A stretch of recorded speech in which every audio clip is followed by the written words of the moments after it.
دوستو، بدقسمتی سے کچھ دشمنان اہل بیت کلمہ گو ہونے کے باوجود یہ غلط فہمی پیدا کرنے کی کوشش کرتے ہیں کہ حضرت امام حسین رضی اللہ تعالیٰ عنہ نے اقتدار کے حصول یا عظمت و بڑائی کی لالچ میں یزید کی بیعت نہیں کی بلکہ اس سے جنگ کی اور شہید ہو گئے، نعوذ باللہ۔ آج کی ویڈیو میں آپ کو اسی سوال کا جواب احادیث کی روشنی میں دیا جائے گا۔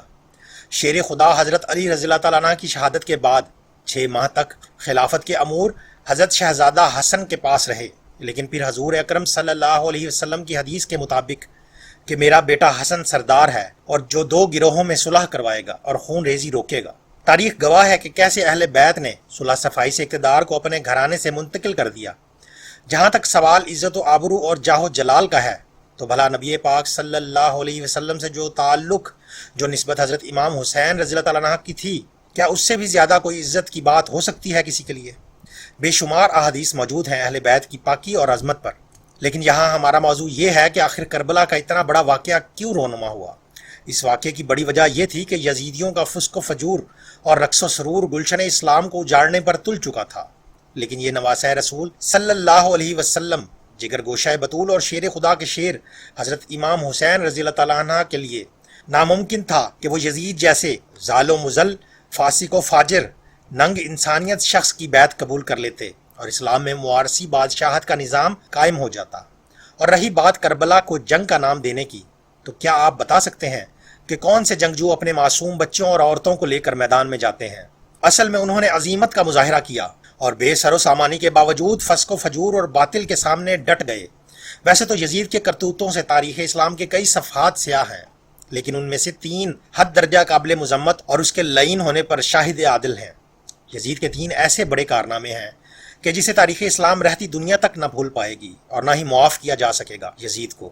سب سے پہلا اور بڑا سیاہ کارنامہ جو یزید نے انجام دیا وہ اہل بیت اطہر کی دردناک شہادت تھی، جنہیں جان بوجھ کر کربلا کے میدان میں پڑاؤ ڈالنے پر مجبور کر دیا گیا اور پیاسا رکھ کر صرف اسی لیے شہید کر دیا گیا کہ انہوں نے یزید ملعون کی بیعت نہ کی۔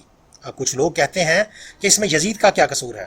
شہید کرنے کے لیے خط تو کوفہ کے گورنر عبید اللہ ابن زیاد نے لکھا تھا، اے عمر بن سعد، اگر حسین بیعت کر لیں تو انہیں کوفہ بھیج دو اور اگر بیعت نہ کریں تو ان سے جنگ کرو۔ اب لوگ کہتے ہیں کہ حکم دینے والا ابن زیاد تھا اور عمل کرنے والے عمر بن سعد اور شمر تھے، لیکن یہ سوچئے کہ وہ عمل کس بات پر کر رہے تھے؟ جب یزید کو خبر ملی کہ امام حسین رضی اللہ تعالیٰ عنہ مدینے سے کوفہ جا رہے ہیں تو کیوں صحابی رسول کو تبدیل کر کے عبید اللہ ابن زیاد جیسا سفاک شخص کوفہ میں گورنر لگایا گیا؟ اور جب حضرت مسلم بن عقیل رضی اللہ تعالیٰ عنہ کو شہید کر کے ان کا سر مبارک یزید کو بھیجا گیا تو کیوں اس نے عبید اللہ کو شاباش دی؟ شہادتوں کے بعد جب شہدائے کربلا اور سید الشہداء کا سر مبارک اور اہل بیت کو قیدی بنا کر یزید کے پاس بھیجا گیا تو کیوں اس نے عبید اللہ ابن زیاد، عمر بن سعد اور شمر لعین کو کوئی سزا کیوں نہ دی؟ کیوں واقعہ کربلا کے بعد بھی یزید کی موت تک عبید اللہ ابن زیاد کوفہ اور بصرہ پر یزید کی طرف سے حکمران رہا؟ صحیح بخاری کی حدیث نمبر 3748 اور جامعہ ترمذی کی حدیث نمبر 3778 میں ہے کہ جب حضرت حسین رضی اللہ تعالیٰ عنہ کا سر مبارک ابن زیاد کو پیش کیا گیا تو اس نے چھڑی سے ان کے دانت مبارک پر ضرب لگائی اور نازیبا الفاظ کہے۔ ایسے واقعات کے باوجود بھی ابن زیاد جیسا شخص اپنی مسند پر براجمان رکھنے کی وجہ یزید کے پاس آخر کیا تھی؟ یہ ساری باتیں اس بات کا منہ بولتا ثبوت ہیں کہ یزید کی سرپرستی میں ہی واقعہ کربلا ہوا، جیسا کہ صحیح بخاری کی حدیث نمبر 3110 اور مسلم 6309 میں حضرت امام سجاد زین العابدین فرماتے ہیں، جب میں اپنے والد کی شہادت کے بعد یزید کے دربار سے مدینہ پہنچا تو صحابی مسعور عن مخرمہ میرے پاس آئے اور کہا کہ آپ کے پاس جو رسول اللہ صلی اللہ علیہ وسلم کی تلوار ہے، جو رسول اللہ صلی اللہ علیہ وسلم کے بعد حضرت علی، پھر حضرت حسن اور حضرت حسین کے بعد آپ تک پہنچی ہے، وہ مجھے عنایت فرما دیں۔ مجھے ڈر ہے کہ بنو امیہ والے اس تلوار کو آپ سے چھین نہ لیں۔ لیکن میں نے کہا، جب تک میری جان میں جان ہے اللہ کی قسم اس تلوار کی حفاظت کروں گا۔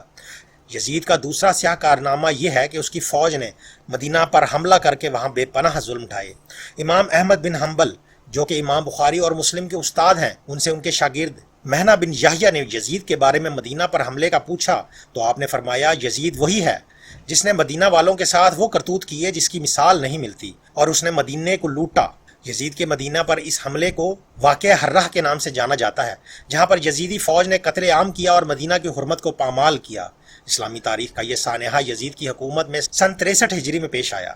واقعہ کربلا کے بعد جب اہل مدینہ نے یزید کی بیعت ختم کی اور اس سے الگ ہو گئے تو اس نے اہل مدینہ پر فوج کشی کی اور ہرہ کے مقام پر اس فوج نے اپنے ڈیرے ڈال لیے۔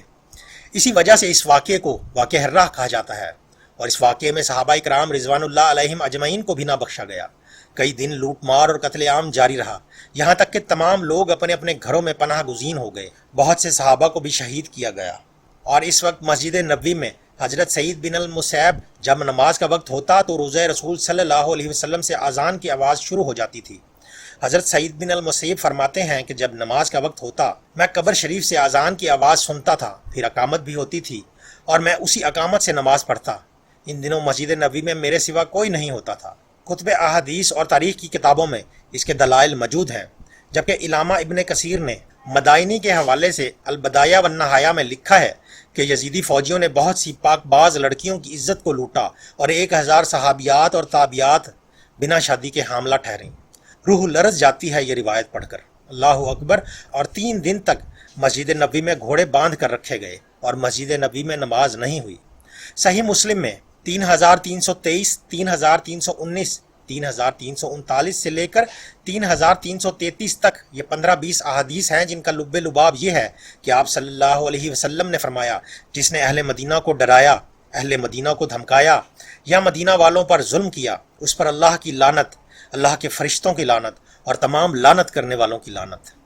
اس کے بعد یزید کا تیسرا گھناونا کام مکہ شریف پر حملہ کرنا تھا۔ مدینہ سے فارغ ہونے کے بعد یزید پلید کے حکم سے اس کی فوج نے مکہ مکرمہ کا رخ کیا، حرم کعبہ کا محاصرہ کیا اور خانہ کعبہ شریف پر منجنیق کی مدد سے پتھراؤ کیا گیا۔ خانہ کعبہ شریف میں آگ لگی اور پردے جل گئے۔ حرم کعبہ میں موجود حضرت اسماعیل علیہ السلام کے فدیے میں جنت سے بھیجے گئے دمبے کے سینگ محفوظ چلے آ رہے تھے اور اسی واقعے میں وہ بھی جل گئے۔ اس بدبخت یزید کے ہاتھوں حرمین شریفین کی حرمت پامال ہوئی۔ صحابہ کرام کی توہین اور عطرت رسول صلی اللہ علیہ وسلم کے خون سے اس کے ناپاک ہاتھ رنگین ہوئے۔ اس کے بعد اس کو مہلت نہ ملی اور ذلیل و رسوا ہو کر مر گیا۔ جو لوگ غلط فہمیوں کا شکار ہو کر یزید پلید کے قصیدہ خوانیاں کرتے ہیں، ان سے گزارش ہے کہ غور کریں کہ آخری وقت میں اس کا انجام لعنتی کارناموں پر ہوا۔ اگر دل میں ذرہ بھر بھی نبی کریم صلی اللہ علیہ وسلم، آل بیت اطہر، مدینہ شریف اور مکہ مکرمہ کی محبت کی رمق موجود ہے تو فیصلہ خود کیجئے کہ آپ اپنی آخرت یزید کے ساتھ چاہتے ہیں یا کہ نبی پاک صلی اللہ علیہ وسلم اور ان کی پاک آل کے ساتھ۔ اللہ اکبر۔ کمنٹ سیکشن میں آمین لکھنا مت بھولیے گا۔